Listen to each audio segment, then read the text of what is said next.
अस्सलाम वालेकुम स्टूडेंट्स, मैं हूं साजिद जो सबका खैर और आप देख रहे हैं हमारा चैनल मैथ्स अकाउंटेंसी।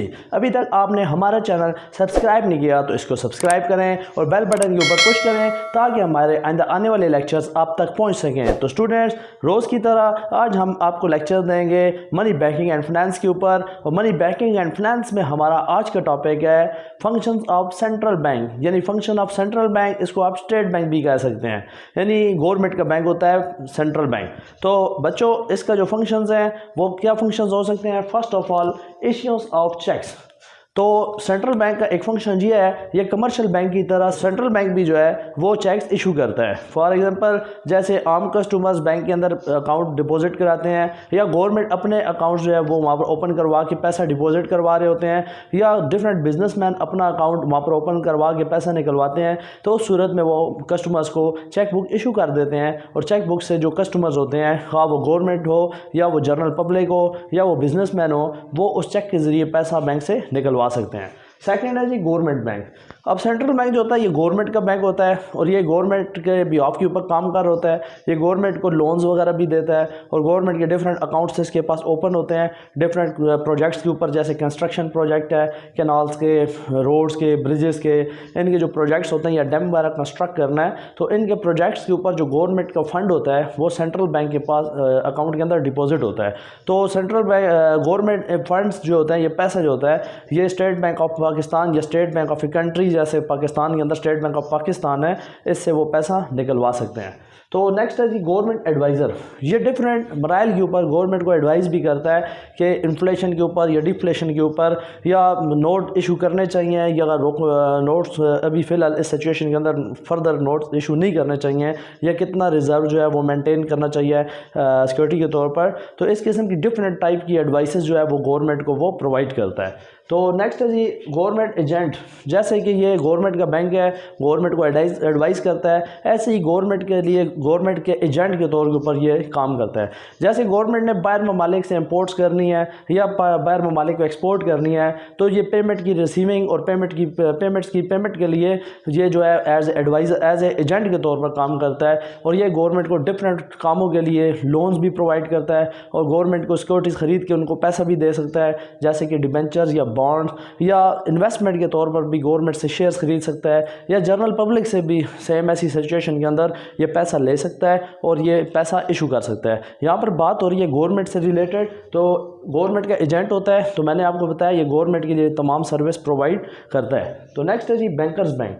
तो ये मेन बैंक होता है जो बाकी कमर्शियल बैंक्स को या जो नीचे बैंक्स होते हैं उनको ये कंट्रोल करता है और उनको डिफरेंट तरह की एडवाइसेस देता है और डिफरेंट तरह के टास्क जो होते हैं वो इनको कमर्शियल बैंक्स को ये सेंट्रल बैंक देता है। तो नेक्स्ट है जी lender of last resort. Lender of last resort का मतलब ये है कि मोस्टली तौर पर जब कमर्शियल बैंक्स डूब रहे होते हैं तो बैंकों का मर्जर करना होता है। एक तो तरीका ये है कि दो कमर्शियल बैंक्स डूब रहे हों तो ये आपस में मर्ज हो गए एक नए बैंक के नाम से, आपस में मतलब दो बैंक के दोनों कमज़ोर हैं तो दोनों अपने फंड्स को इकट्ठा कर लेंगे, मर्ज कर लेंगे, अब्जॉर्ब कर लेंगे और एक न्यू नाम के साथ अपने बैंक को कंटिन्यू करेंगे। वो तो होगी सिचुएशन मर्जर की। लेकिन यहाँ पर जो सिचुएशन मैं बयान कर रहा हूँ वो ये है कि लेंडर ऑफ लास्ट रिजॉर्ट, अगर कोई कमर्शियल बैंक इंसॉल्वेंसी में जा रहा हो यानी नुकसान में जा रहा हो, उस सूरत में ये कमर्शियल बैंक को फैसिलिटी दे देता है कि उसको लोन की फैसिलिटी देगा, लोन दे देगा और उससे वो कमर्शियल बैंक जो है अपनी सर्कुलेशन को जारी रखते हैं। तो नेक्स्ट है जी क्लियरिंग हाउस।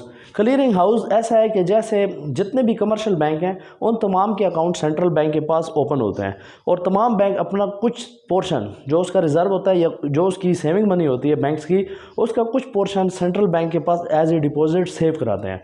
तो तमाम बैंकों के ये जो सेविंग होती है सेंट्रल बैंक के पास होते हैं और ये सेंट्रल बैंक डिफरेंट सिचुएशंस के अंदर जिस कमर्शियल बैंक को ज़रूरत हो वो रिज़र्व उस बैंक को दे देते हैं। यानी वो तमाम बैंकों का जो पैसा इकट्ठा होता है वो मुख्तलिफ बैंकों की ज़रूरत के टाइम पे उनको एज ए लोन दिया जा सकता है। तो इसको कहते हैं लेंडर ऑफ लास्ट रिजॉर्ट। के बाद क्लियरिंग हाउस की मैं बात कर रहा था, सॉरी। तो क्लियरिंग हाउस के अंदर वो ये है कि क्लियरिंग हाउस यानी तमाम बैंक्स अपने अकाउंट्स जो है वो क्लियर करते हैं, इसके पास क्लोजिंग करते हैं और अपनी अपनी स्टेटमेंट्स मंगवाते हैं। वहाँ पर देखते हैं कि हमारा सेंट्रल बैंक के पास कितना पैसा पड़ा हुआ है, कितना हमने निकलवाया है या कितना रिजर्व है और कितना दूसरे बैंकों के लिए यूटिलाइज़ किया जा रहा है।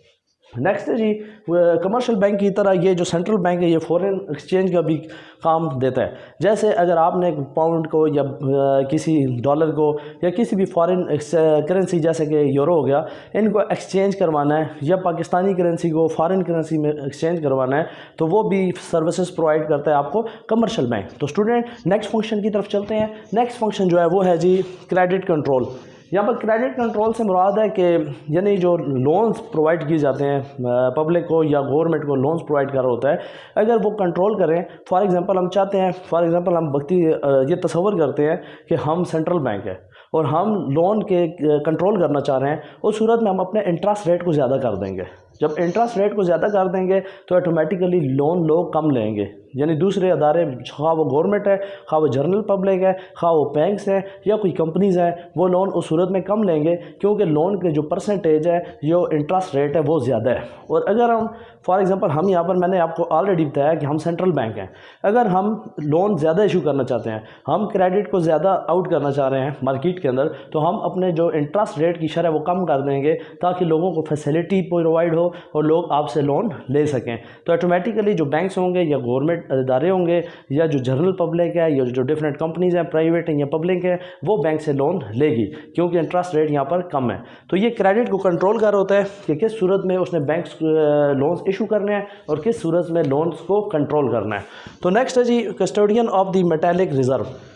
तो जो देखिए सेंट्रल बैंक जो आपकी करेंसी इशू कर होता है, इसके ऊपर इसको मोनोपोली हासिल होती है और जो करेंसी इशू हो रही होती है इसके अगेंस्ट वो गोल्ड का, सिल्वर का या कोई भी प्रेशियस जो मतलब धातें होती हैं उनका रिज़र्व वो अपने पास रखता है। अब ये रिज़र्व खाली मेटालिक नहीं हो सकता, ये कोई फॉरेन नोट्स की सूरत में भी हो सकता है, जैसे करेंसी नोट्स होते हैं, पाउंड्स हो गए या आपके डॉलर्स हो गए या इस तरह की कोई भी कीमती बिल ऑफ एक्सचेंज हो गया, फॉरेन बिल ऑफ एक्सचेंज हो गया, ये चीज़ें भी रिज़र्व के तौर पर रख सकते हैं।